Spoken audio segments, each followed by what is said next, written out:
Hi and welcome to English with Stuart. Today we're going to have another look at some new phrasal verbs. Of course, phrasal verbs are by far not the easiest thing in English to learn.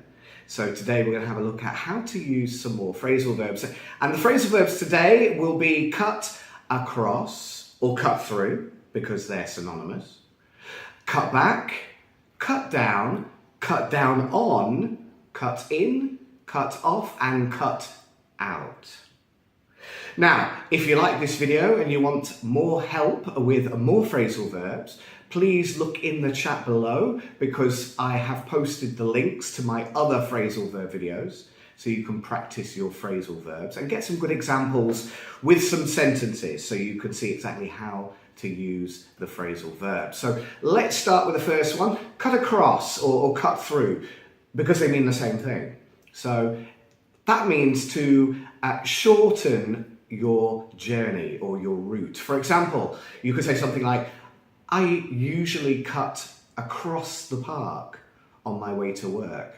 Or I usually cut through the park on my way to work. Now, as a British native, I personally favour to cut through. And I think Americans usually say cut across.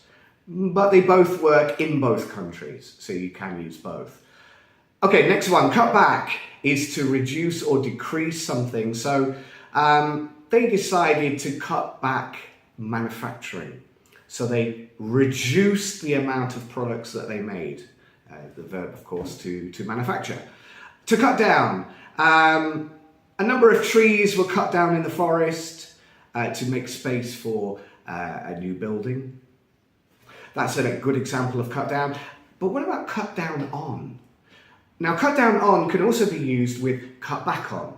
In this case, they are both synonymous. It's to reduce the quantity of something, the consumption usually. So for example, if I don't cut back if I don't cut back on or cut down on chocolate, I will get fat.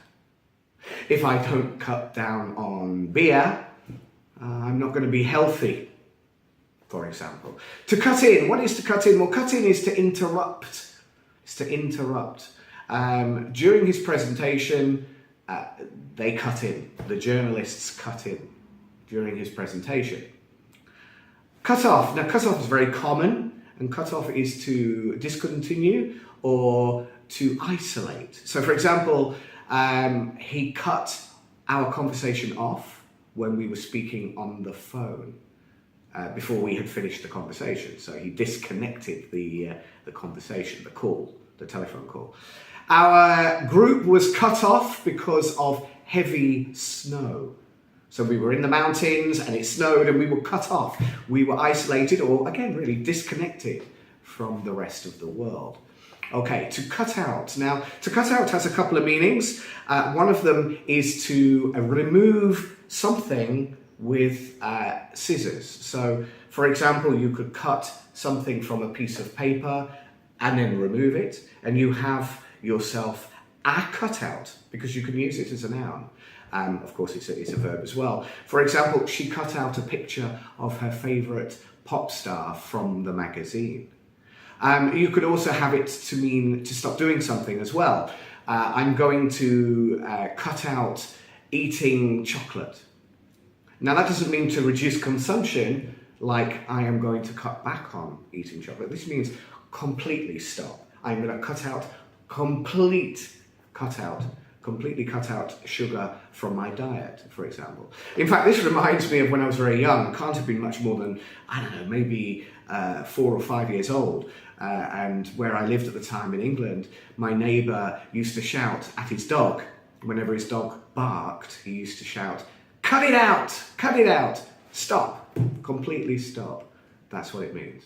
So I hope this small group of phrasal verbs will help you, and look for the more videos that I have about phrasal verbs. Again, as I said before, I've posted them in the chat below, the links to these videos, so you can receive 4, 5, 6 phrasal verbs per video. And please click like, subscribe, and share so that I can continue making videos to help you improve your English. And I'll see you in the next class of English with Stuart.